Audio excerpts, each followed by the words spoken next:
कि आपको आनंद आ रहा है, शांति मिल रही है, शीतलता मिल रही है, उस पर सवाल नहीं उठाइए, उसका आनंद लीजिए, अहोभाव से भरिए। यह अनुभव प्रश्न करने का नहीं है, धन्यवाद भाव से भरने का है। अस्तित्व की मेहरबानी हुई है, सवाल क्या उठाना। जैसे कोई व्यक्ति स्वस्थ है तो सवाल नहीं उठाता कि मैं स्वस्थ क्यों हूं। लेबोरेटरी में पहुंच गए, मेरी जांच पड़ताल करो, स्वस्थ क्यों हूं। डॉक्टर का दिमाग खाने पहुंच गए, बताइए स्वस्थ क्यों हूं, क्या डायग्नोसिस है आपकी। डॉक्टर भी अपना सर फोड़ देगा, स्वास्थ्य की कौन सी डायग्नोसिस करे। हाँ, तकलीफ हो, बीमारी में हो, कष्ट में हो, जरूर जांच कराना जरूरी है, क्या बीमारी है, ताकि उसका निराकरण कर सकें। तो जब कुछ शांतिदायी आनंददायी घटे तो अहोभाव से भरना, नाचना, गीत गाना प्रभु की कृपा है। सवाल नहीं उठाना, क्योंकि सवाल उठा के आप उसकी एनालिसिस करोगे, तर्कों से उसका विश्लेषण करोगे, और उस विश्लेषण करने में वो नष्ट हो जाएगा। जिस चीज को नष्ट करना हो उसका विश्लेषण करना। बीमारी को हमें नष्ट करना है तो हम उसका विश्लेषण करते हैं, इन्वेस्टिगेशन करते हैं, क्या है, क्यों है, कैसे ठीक हो। लेकिन हमारे मन की आदत, मुल्ला नसरुद्दीन पहुंच जाता था रोज डॉक्टर का दिमाग खाने, ये तकलीफ है, वो तकलीफ है। डॉक्टर भी थक गया था, वो गया था इसकी बकवास सुन सुन के। रोज नई नई प्रॉब्लम लेके आ जाता है। डॉक्टर को भली भांति पता है सब मानसिक समस्या है इसकी, कई कई जांचें कई बार हो चुकी हैं। रोज नई समस्या लेके आ जाता। डॉक्टर ने एक दिन पिंड छुड़वाने के लिए कहा कि तुम ऐसा करो, थोड़ा सा एटमॉस्फेयर चेंज हो जाए, किसी हिल स्टेशन पे चले जाओ, थोड़ा माहौल बदलेगा,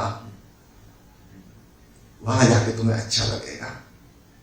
नसरुद्दीन का बिल्कुल, आप बताइए कौन सी हिल स्टेशन। डॉक्टर ने कहा ये शिमला बहुत अच्छी, शिमला चले जाओ। नसरुद्दीन बिल्कुल तुरंत टिकट कटाई, पहुंच गए शिमला। वहां जाके काफी अच्छा महसूस किया।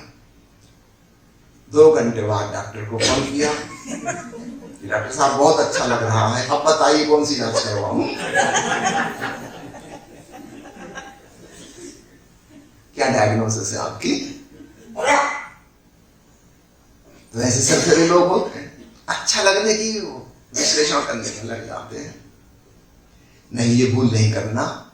नसरुद्दीन पर हंसते हैं, लेकिन हमारा दिमाग भी है वैसा ही। कुछ अच्छा हो उसको भी हम विश्लेषित करना चाहते हैं। जिसने भी विश्लेषण किया, एक बात पक्की है, वो जो अच्छा अनुभव हो रहा था वो गायब हो जाएगा, क्योंकि आप उसमें संदेह कर रहे हो, आप उसमें श्रद्धा नहीं कर रहे, आपको भरोसा नहीं हो रहा।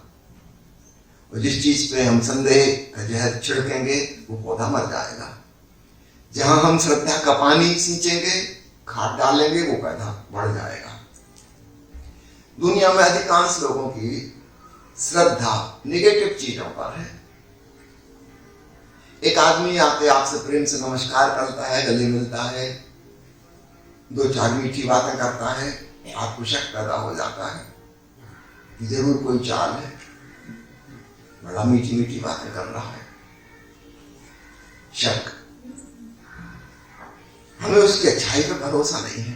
और एक आदमी आके आपको गाली दे और 2 झापड़ मारे, आपको कभी शक पैदा नहीं होता कि अभिनय कर रहा है कि झूठ कर रहा है।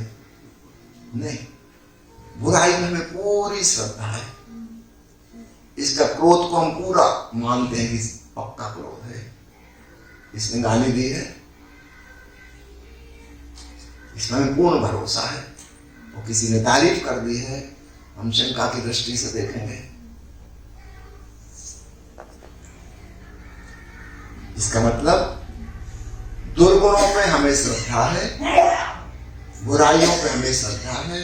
सुबह रोज आप अखबार में न्यूज पढ़ते हैं, एक से एक खराब बातें सारी। कभी शक पैदा नहीं होता कि पत्रकार ने, कि एडिटर ने जानबूझ के कुछ गलत लिखा है, कभी पैदा नहीं होता शक। एक अच्छी बात कहीं लिखी हो, उस पर एकदम डाउट में जाएंगे, जरूर ये पेमेंट करके विज्ञापन छपवाया है इसने। इतनी अच्छी घटना घट कैसे सकती है, हो ही नहीं सकता। यदि अखबार में अच्छी अच्छी खबरें छपने लगे, आप वो अखबार खरीदना ही बंद कर दोगे। कौन 2 रुपये बर्बाद करे? हमें भरोसा ही नहीं कहीं दुनिया में कोई अच्छा आदमी है, कोई अच्छी चीज हो रही है। बुराई में हमें पूर्ण श्रद्धा है, अवश्य ही होगी, बल्कि हमको तो ये लगता है कि कम बताई गई है, और भी खराब होगा आगे। एक महिला अपनी सहेली से बार बार कह रही थी और सुनाओ और सुनाओ, वो दूसरी पड़ोसियों की निंदा कर रही थी। आखिर 2 घंटे हो गए सुनाते सुनाते, फिर उसने कहा बहन और सुनाओ। उनका कितनी सुनाऊं, जितनी मुझे पता थी उससे 2 गुनी तो बता दीजिए। अब तुम कुछ मिर्च मसाला लगा के आगे बढ़ाओ फैलाओ। हमें बुराई में कभी शक पैदा नहीं होता।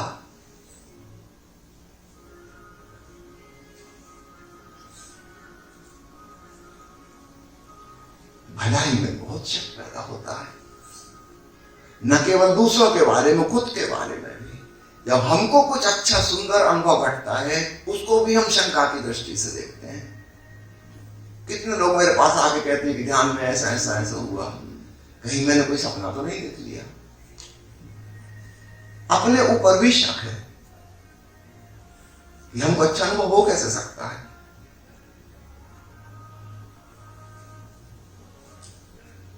आपको जानकर हैरानी होगी, अमेरिका में एक बार मनोवैज्ञानिकों ने एक स्टडी की थी कि क्या आपको कभी कोई बहुत सुंदर स्पिरिचुअल एक्सपीरियंस हुआ है।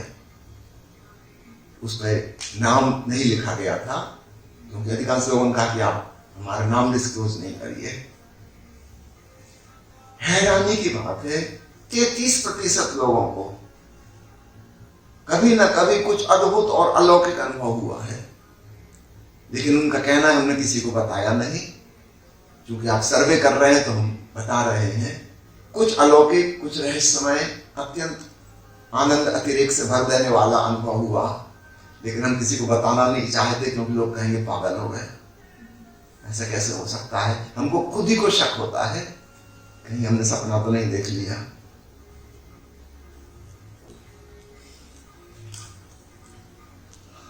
कितनी आश्चर्य की बात है। सत्यम शिवम सुंदरम पर, सच्चित आनंद पर, शांति प्रीति मुक्ति पर हमारी कोई श्रद्धा नहीं है, तो फिर वो विकसित कैसे होगी। हम खुद ही उसकी जड़ें उखाड़ देते हैं। संदेह में हम उखाड़ उखाड़ के देखते हैं, पेड़ नष्ट हो जाता है। इसलिए सभी साधकों से निवेदन करता हूं, जब भी कुछ श्रेष्ठ अनुभव हो, खूब गहराई से उसका आनंद लें, अहोभाव से भरे। ये समय सवाल करने का नहीं, गीत गाने का है, नाचने का है, अस्तित्व को धन्यवाद देने का है। इसलिए मैं आपके प्रश्न का सीधा सीधा उत्तर नहीं दे रहा हूं, परोक्ष रूप से, इनडायरेक्ट वे में एक जनरल गाइडेंस दे रहा हूं जो सभी के काम आएगा।